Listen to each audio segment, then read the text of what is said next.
সারাক্ষণ মেকআপ করে ক্যামেরার সামনে দাঁড়িয়ে থাকা মানেই হচ্ছে তার লাইফে কোনো সমস্যা নেই, কোনো সমস্যা নেই, কারো কোনো কথা তার গায়ে লাগছে না, কেউ কিছু বললে তার গায়ে লাগছে না। যত কষ্টই করি সকাল থেকে রাত পর্যন্ত না খেয়ে বাইরে বাইরে ঘুরে ঘুরে কাজ করি, একটার পর একটা লাইভ সেশন বা কোনো প্রমোশনের কাজ করি, কোনো সমস্যা নেই লাইফে। এটাই তো লাইফ, তাই না? এটাই তো মজা। শুধু ক্যামেরার সামনে থাকবো, কথা বলবো, কি মজা। একটার পর একটা ড্রেস পরবো, গহনা পরবো, ছবি তুলবো, বাইরে যাব, কি মজা, তাই না? দেখতে তো এমনই লাগে। মানুষকে ছোট করে কথা বলে, হেয় করে কথা বলে কেউ কখনো উঠতে পারে না, জানেন? মানুষের মনে কষ্ট দিয়ে আপনি যখন কথা বলবেন, দেখবেন একটা সময় ঘুরে ফিরে সেই কষ্টটা আপনার উপরে এসে পড়বে। আম্মু সবসময় আমাকে একটা কথা বলে, সবসময় মাটির দিকে তাকিয়ে কথা বলতে, যাতে কিনা উপরে থুতু ফেলে নিজের গায়ে না পড়ে। নিচে পড়লে তো নিজের গায়ে আর পড়বে না, তাই না? কথাটা সবার জন্যই সত্য। সবসময় মাটির দিকে তাকিয়ে কথা বলতে হয়, কোনো প্রকার অহংকার না করে। কিন্তু কিছু মানুষ আসলে মানুষকে কষ্ট দিয়ে এত আনন্দ পায়, কি বলবো। যত কিছুতেই মন খারাপ থাকুক না কেন, কাজ তো করতেই হবে। হাসি মুখে কাজ না করলে আমার পেটে কি ভাত আসবে? তাদের কথায় কি আমি মন খারাপ করলে আমাকে কি বাসায় এসে কেউ বাজার করে দিয়ে যাবে? নাকি আমার সাথে যে 10 জন কাজ করছে তাদের বাসায় বাজার আসবে? কারোই কিছু হবে না। নিজেকে কাজ করতে হবে, নিজের পরিবারকে নিয়ে ভালো থাকতে হবে, এবং যারা আমার সাথে কাজ করছে তাদেরকে নিয়ে ভালো থাকতে হবে। আগামীকালের জন্য আবার প্রস্তুত হতে হবে। যেহেতু কাজের দরকার, প্রতিদিন আমাকে ক্যামেরার সামনে আসতে হয়, মেকআপ করতে হয়, সো আমার নিজেকে টেক কেয়ার করাটা, নিজেকে ঠিক রাখাটা, নিজেকে দাগমুক্ত স্কিন দেওয়াটা সবচেয়ে বেশি ইম্পর্টেন্ট। আজকে যে সোপটা আমি ব্যবহার করছি, এই সাবানটা আমার ফুল ফেসের মেকআপ একবারে তুলে ফেলবে, কোনো প্রকার ডাবল ক্লিনজিং ছাড়া। এটা আমি একদমই নতুন ইউজ করছি, এবং ইউজ করে আমি অনেক বেশি ফ্যান হয়ে যাওয়ার কারণে আপনাদেরকে দেখানো। কারণ কালকে আমাকে আবার লাইভ করতে হবে, শ্যুট করতে হবে, তাই আগে থেকে রেডি হতে হবে, তাই না? আজকে যদি স্কিনে টেক কেয়ার না করে, কালকে তো 12টা বেজে যাবে, সবাই দেখলেই বুঝবে কি যেন হয়েছে, কিন্তু কাউকে তো কিছু বুঝতে দেওয়া যাবে না, তাই না?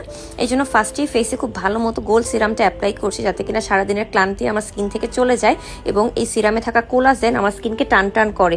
যতই মেকআপ করি না কেন, স্কিনে যাতে কোনো ক্ষতি না হয়, এবং পরবর্তী যাতে সারা রাত ধরে স্কিনটা আমার টান টান থাকে, হিল করে স্কিনটা, এই জন্য সিরামটা খুব ভালো মতো ফুল ফেসে অ্যাপ্লাই করে নিচ্ছি। এমনই করতে হবে, যতই কষ্ট থাক আপনাকে কাজ করতে হবে, নিজের যত্ন নিতে হবে, যাতে কিনা আপনার হেটার্সরা না বুঝে আপনি কতটা কষ্টে আছেন। তাদেরকে বোঝাতে হবে আপনি অনেক ভালো আছেন, অনেক সুখে আছেন, আলহামদুলিল্লাহ। রাতে সারা রাত ধরে কাজ করার পরও যাতে ক্লান্তি চোখের নিচে না পড়ে ভাজে, এই জন্য আমি কিন্তু প্রতিদিন নাইট ক্রিম হিসেবে 4K নাইট ক্রিমটা ইউজ করি। এটা কিন্তু আমার স্কিনকে অনেক বেশি ব্রাইট অ্যান্ড হোয়াইট করতেও সাহায্য করেছে। আপনারা জেনে থাকবেন আমি একসময় ফাউন্ডেশন ইউজ করতাম NC 30, 35 এরকম। এখন আমি 25 ইউজ করি, কারণ 30 আমার স্কিনে কালো হয়ে যায়, আমার পুরো ফেস কালো লাগে।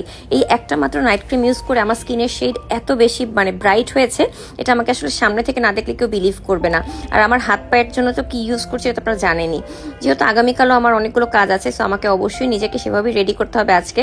যতই মন খারাপ থাক, যতই কষ্ট হোক, যত কিছু হোক, নিজে সবার আগে নিজেকে বোঝাতে হবে আমি ছাড়া পৃথিবীতে কোনো কিছু ইম্পর্টেন্ট না। মানুষের কথায় কোনোভাবেই কান দেওয়া যাবে না। হ্যাঁ, আমিও জানি কষ্ট আমারও হয়, কান্না আমিও করি, রাতের পর রাত কান্না করি, কেউ দেখে না, কাউকে বলি না, কিন্তু নিজেকে বোঝাতে হবে নিজে ছাড়া পৃথিবীতে কোনো কিছুই ইম্পর্টেন্ট না। নিজে বাঁচলে বাপের নাম বলে না। এরপর লিপ জেল, যাতে কিনা লিপসটা সারাদিন যেহেতু ড্রাই লিপস্টিক দিয়েছিলাম, যাতে কিনা লিপসটা একদমই কালো হয়ে না যায়, কালচে না হয়, এই জন্য পাশাপাশি স্কিনকে লিপসকে হাইড্রেট করার জন্য নাগানো পিঙ্ক লিপ জেলিটা ইউজ করছি। আর এই হচ্ছে আমার নাইট টাইম স্কিন কেয়ার, যাতে কিনা আগামীকাল আমি আরো বেশি হাস্যোজ্জ্বল মুখে কাজ করতে পারি। আর আমার হেটার্সরা চিন্তা করবে কালকে ওকে এত ধোয়া ধুইলাম, আজকে কিভাবে ও এত হাসি মুখে আসলো। তারা এই চিন্তায় জ্বলে পুড়ে ছারখার হয়ে যাবে। কষ্ট হবেই, বাধা আসবেই, মানুষ কথা বলবেই, মানুষের কাজই কথা বলা। মানুষকে খুশি করার জন্য আপনার আমার কারোই জন্ম হয়নি। আমাদেরকে বুঝতে হবে যে আমি আমার জন্য বাঁচবো, আমার জন্য কাজ করব, নিজের জন্য সবকিছু। নিজেকে সময় দিন, নিজেকে খুশি রাখুন, নিজেই সবকিছু, মানুষ কিছুই না। Thank you so much.